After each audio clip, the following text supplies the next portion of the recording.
within whatever sector you represent, whether it be the faith-based community, the public schools, it's yours, okay, at no cost for the next 18 months. It's a train-the-trainer model. I'll talk a little bit about that, and we're going to come back to your city and provide, which I have no problems coming back to the city. It's beautiful. I live in Colorado Springs. It's beautiful too, but I'm excited to be here and share a little bit about this. So I am the program director of Raising Highly Capable Kids. Resilient Kids is the company. Raising Highly Capable Kids is the product, is our parenting program that we put out. And so we're going to talk about this. I'm going to give you an overview, and then I want to answer some questions and then help you to understand kind of what are the next steps. So we are in 127 different communities around the country. You should be on here, but you're probably not yet because I've been traveling so much I haven't had the opportunity to update my map. But you, if you were on here, you would be orange because you are going to be having an upcoming training that we'll talk a little bit about. But again, we're in 127 different communities around the country. We have different models. You're going to hear me talk a lot this evening about impoverished communities because that's one of the hallmarks of our organization. We are able to give 12 to 18 grants a year to underserved communities. And so we talk a lot about that. But also understand that this curriculum and this parenting program is just as beneficial for a kid that lives in Beverly Hills, California, as it is for a kid that lives in New York City, Chicago. All kids need this kind of directive, okay? And so let me give you a little overview of the program. It's a 13-week evidence-based parenting program. Evidence-based for those of you that don't understand that, what that means is that there's a third-party evaluator that watches the program and is able to come up with how well the program does. So we had to hire an outside organization. They're known as RMC Research. They tracked the curriculum in 3 different cities with 3 different delivery mechanisms for a year. During that year, I had really bad stomach issues because I was like, I'm either going to lose my job or they're going to tell me my job is on the incline. Simply stated, Raising Highly Capable Kids is 21% more effective than the top 200 parenting programs. So we came out with flying colors. The Raising Highly Capable Kids, the program that we're here to talk about, has been done in partnership with the Search Institute. How many of you are familiar with Search Institute? Okay. Search Institute, for those of you that don't know, they've been around since the late 50s. They've done decades of research with over 5 million young people, okay? So it's not fly by the seat of your pants kind of organization. They've been around for decades. And when you have a database of 5 million, you can pretty much put your life on the fact that their statistics are solid or sound. And so the curriculum is built around the findings of Search Institute in their 40 developmental assets. Now, a lot of people have heard of Search. A lot of the schools use Search Institute's information as kind of character development for the student. The one thing that's different about us is that we are parent-facing. Our program uses this to face and to teach parents because we believe at our organization that the #1 influencer of the child is the home. So the schools can do all they can, and thank you all for the work that you do, but you all know I'm preaching to the choir here that you can only do so much, and if it's supported at home, the kids just do that much better. And so that's why our program, and that's the special niche that we have, is going in and really we're parent-facing program. We want to raise the awareness of parents and how they can partner with the public schools, with the schools, with their children to provide healthier kids that are going to be resilient. And so the curriculum is built in partnership with Search, and I'll talk a little bit more about that as well. We started the program in 2010. Raising Highly Capable Kids was started in Santa Ana, California. For those of you that are not familiar with Santa Ana, I was actually born in that city, but Santa Ana is smack dab in the middle of Orange County, California. Orange County, California is an incredibly wealthy county, but smack dab in the middle of that is our county seat, which is Santa Ana, where many impoverished kind of immigrant families come that work within, Disneyland is there, some of the resort communities. So they had a real need to start something within their program to kind of help many of these immigrant families. And so that's really kind of where Raising Highly Capable Kids came out of. The thing that I love, and one of the things I'm the proudest of about Raising Highly Capable Kids, is it was actually created in Spanish before it was created in English, which is not typical for those of us that are English speakers. We produce something in English and say, let's just translate it and pray it works. That's not how it happens, okay? So the fact that this was created in Spanish has really done phenomenal within the Hispanic and Latino communities, okay? So that's just a little bit about us and about the curriculum. So the curriculum was built in partnership with Search Institute. Again, as I said, Search Institute, they've been around since the late 50s, done decades of research with over 5 million young people. And basically within their research, what they have done is they have come up with 40 essential building blocks that every child needs to be successful. And those 40 essential building blocks are what are called the 40 developmental assets. You should all have a copy of this. If not, the 40 developmental assets are also printed in your orange folder. And so basically what these are 40 essential building blocks that every child needs to be successful. Simply stated, the more of these assets a child has in his or her life, the less likely they are to engage in high-risk behaviors, the more likely they are to engage in positive behaviors, and we're going to close that achievement gap by seeing an increase in their grade point average. So the curriculum, again, is built around helping parents be aware of what are these 40 essential assets, how do we implement them in their home, how do we model them in our home. These 40 developmental assets have been empirically tested hundreds of times. There's numerous studies that have been done on the power of these assets as they pertain to success for youth and as they pertain to and look at high-risk behaviors within children. So this is one study that was done with 150,000 6th through 12th graders. Okay, I know this is small, but I'm going to go ahead and blow it up. So again, this is just one of those hundreds of studies that was done on the power of the assets as it relates to children and their behaviors. So let's first take a look at some of the negative behaviors. Again, there's numerous behaviors that they've taken a look at, promiscuity, on and on, things like that, but I'm just going to take 3 for us to look at today. So what they've done in regards to these 40 assets is they categorize children, which I hate to do, but the reality is for empirical testing, things like that, you kind of have to put kids into different categories. So what we're going to take a look at are the 2 extremes, children that are missing most of these assets.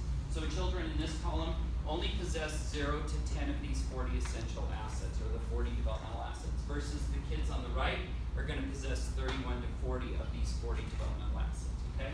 So when we take a look at problems with alcohol use or abuse, if a child is missing most of these 40 assets, 45% of those children will grow up to be a teen or an adult that has problems with alcohol use or abuse.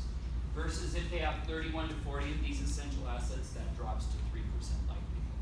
Okay, violence, again, gang violence was a huge issue. I don't know what it's like here in Albuquerque. I'm not super familiar with your city, but in Santa Ana, they had 90 registered gangs. Where we started it, it was a big deal, and I can tell you some very cool stories that have happened in some of our communities. So again, if they're missing most of these assets, 62% of these children will grow up to be violent teens or adults. Versus if they have 31 to 40 of these assets, that drops to 6%. Okay? Illicit drug use or abuse goes from almost 40% down to 1%. So my wife and I, we try to be intentional as we can. We have an 18-year-old boy and a 16-year-old boy. So if you think about it, take any prayers you can give us. So we're just trying to do the best that we can, but we take this list out twice a year, and we look at it in reference to our kids, to our boys, and we take a look at what do we as a family need to focus on for the next 6 months, 3 months. So we've chosen asset number 9 is kind of the one we're focusing on, which is service to others. If you know anything about teenage boys, there's one person they want to serve, and it's themselves. So that's girls too. is it girls? Okay. I just didn't want to go there because I can only go by what is in my house. And so, but Clay and I were actually just talking about this. So we took this on as a family, and what we've done is, as a family, is we've become part of an organization called Safe Families for Children. Safe Families for Children is basically an organization that raises up people within the faith community that take children into their homes whose parents are in crisis, so they don't end up losing their kids to the system. So within 11 months, we've had 16 kids in and out of our house whose parents were in crisis. They don't lose custody. It's not to the level of abuse or neglect that meets CPS's standards. So we've done that. Very cool. My kids, believe me, have realized life is very different. Mom and dad aren't so bad. And so that's been a really cool thing. But again, it's just a helpful way of what can you do and how can you bring these assets and strengthen them into your home. So negative behaviors decreases the probability of negative behaviors. It also increases the probability that our children are going to become invested in things that are good for them, good for the community as well. So when we take a look at exhibiting leadership, if children are missing most of these assets, half of those children are going to exhibit leadership, 48%. Now I looked at that and I thought, that seems really high to me. Because if I have 10 kids that are missing most of these assets, half of these kids are going to exhibit leadership. Well, you read, there's an asterisk into these studies. You read further on and what you find is, yeah, these kids are exhibiting leadership, but they're the leaders of your gangs, they're pushing your drugs, they're the bullies, things like that. Versus if a child has 31 to 40 of these developmental assets, almost 87, almost 90% of these kids are going to not only exhibit leadership, they're going to exhibit positive leadership. Okay? Maintaining good health, again, proper hygiene, exercise, taking care of yourself. So the program takes kind of a holistic view of the individual as well, which I appreciate. So the spiritual, physical, emotional well-being is looked at. And so again, if a child is missing most of these assets, 27% of those kids are going to maintain good health versus almost 90% if they have 31 to 40 of the assets. Valuing diversity, this is celebrating people that are different than you, whether that be race, religion, whatever that looks like, goes from 39% up to 90%. So again, that helps really, the whole valuing diversity really is kind of the issue that cuts down on bullying, things like that as well. So again, this is one study. Here's another study that was done on the power of the assets as they pertain to grade point average. So again, 0 to 10 of the assets, 11 to 20 of the assets, 21 to 30 of the assets, and 31 to 40 of the assets. Let's again take a look at the extremes. So on the left-hand side, if a child possesses 0 to 10 of these 40 developmental assets, those children are going to typically score 2.1 GPA. Versus if they have 31 to 40 of these essential assets, they're going to score 3.3 GPA. So again, increased success academically as well as in life. Okay? So what's going to happen is I'm coming back August 23rd, and we are going to do a facilitator training. And what that looks like is that will be a 4-hour training. We have not set the time yet because Clay wants to value you all and your input to take a look at what on that day is going to be the best time for us to do that facilitator training. So that facilitator training will come, and that will allow individuals like yourself or people within your purview, principal, you're probably not going to be running this group, to be real honest, but you have staff that maybe can, or you have very active parents that are like, you know what, I have that parent that's always there, that's really involved. I would love to respect them and to raise them up within our school system, and they can lead this class for other parents. So think about individuals like that you can have come to this 4-hour facilitator training that we're going to do on August 23rd. The cool thing about the program is that those individuals that come and go to the training are then able to run the curriculum for parents, wherever that would be. If it be at your church, you want to do it at your church. If you want to do it for families that have to take parenting classes within the CPS program, whatever that looks like, you think about that, and that this grant is good for your entire community. And that's going to support all of the manuals that you need for 18 months. That grant is good for 18 months. So everything that you need, you're going to get for free. So it's a no-brainer, okay? Title I schools have to have a certain amount of their Title I money has to be spent on parent engagement. I'm not dogging you because I don't know what Albuquerque Public APS is all about, but I do know that most public schools that are Title I do a terrible job with their federal appropriations that have to be mandated towards parent education.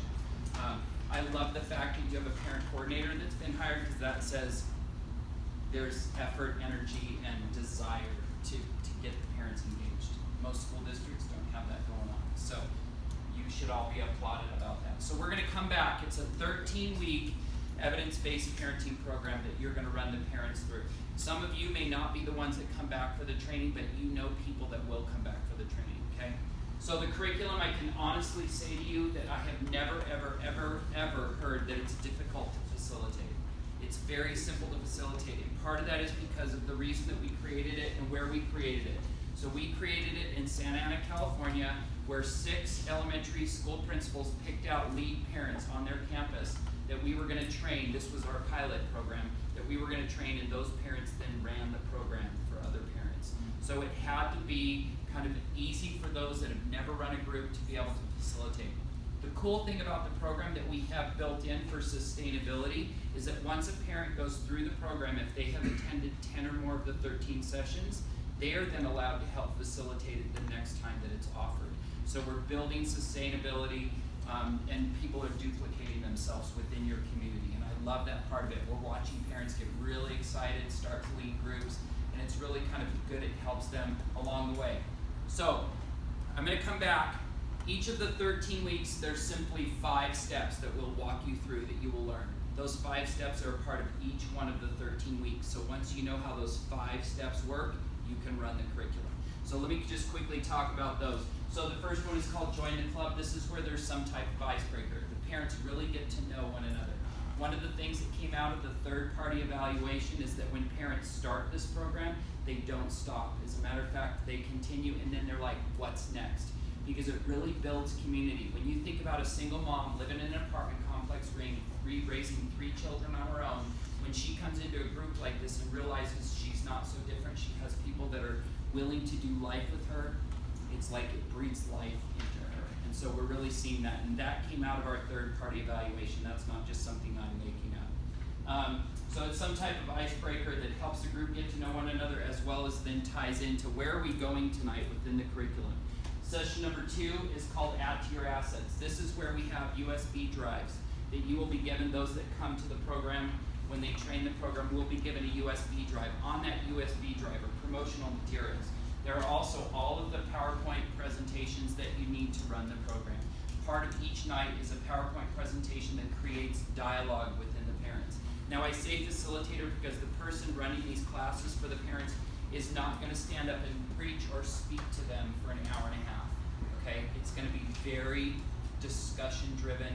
It's stand up, get to know one another. It's very interactive. And so that's step number 2 is called Add to Your Assets. Step number 3 is called Reaction Time. That's where the parents are going to actually be, again, ask questions that's going to create dialogue. It's a lot of large group discussion that we break up into smaller groups, and I'll explain a lot of that at the training specifically, but I really want to give you an overview of what that's going to look like. Step number 4 is called Worth a Try. This is where they're going to practically apply what they're learning and say, how do I really do this in life? How do I do this in my home? And then step number 5 is just a wrap up. That's where we kind of tie a bow on it, maybe give them a teaser for what they're going to experience that next coming week, things like that. Okay, so those are those 5 simple steps. Those 5 steps are a part of each one of the weekly sessions. If you add those 5 steps up within the curriculum, you have the curriculum in front of you. It takes an hour to run the program, but we encourage you to run it for an hour and a half because that just gives you flexibility, okay? And when the parents start to talk, and let me tell you, they will start to talk, it's hard to get them to stop, and sometimes you don't want them to stop because it's really good dialogue that happens. And so we want to give you the ability to flex within that time frame. If you have an hour, it can be done very successfully, but you have to really watch your watch when you're doing it for an hour, okay? Plus, who doesn't like brownies? It builds in time for fellowship and food, okay? If you feed them, they will come. If you provide childcare, they will come. Okay, we'll talk a little bit about those as well. So let's take a look at what the 13 weekly sessions actually look like as well. I'm going to steal your orange folder for a minute. So if you open up your orange folder, we've laid out, it's in this middle page here, what the aim of each one of the 13 weekly sessions is about, if you kind of want to read it in fuller detail, but I'm going to go over real quickly what those 13 weekly sessions look like. So session number 1, this is where the group is going to, what are we going to do for the next 13 weeks? What is this actually going to look like? They're going to be given a teaser. They're just going to briefly be able to touch on what are the 40 developmental assets, and we do that in some very creative ways. One of the ways we do that with the parents is we play Jenga. You all familiar with Jenga, the blocks? So we play Jenga, parents pull out a block, it's got asset number 6, we talk about what is asset number 6. Asset number 6 is parent involvement in schooling. So what would a child's life look like if this asset was not present? We continue to talk about that as a group. We play Jenga. We pull out asset number 2. Asset number 2 is positive family communication. What would a child's life look like if this asset was not present? So we're playing this as a group. They're discussing, they're seeing a little bit of how important these assets are. Then what happens to my stack of blocks as we play? Comes weaker. It falls, right? And so again, it's a very good visual that just like this stack of blocks is not able to sustain itself when these assets are missing, the same is true of our children. When these assets are missing in their life crumbles for them, okay? So again, it's very practical ways that we're teaching these families through a lot of word pictures, things like that. So that's session number 1. Session number 2 is my favorite as a person with counseling background, but it's an introspective piece. So there we take a look at who are you as an individual.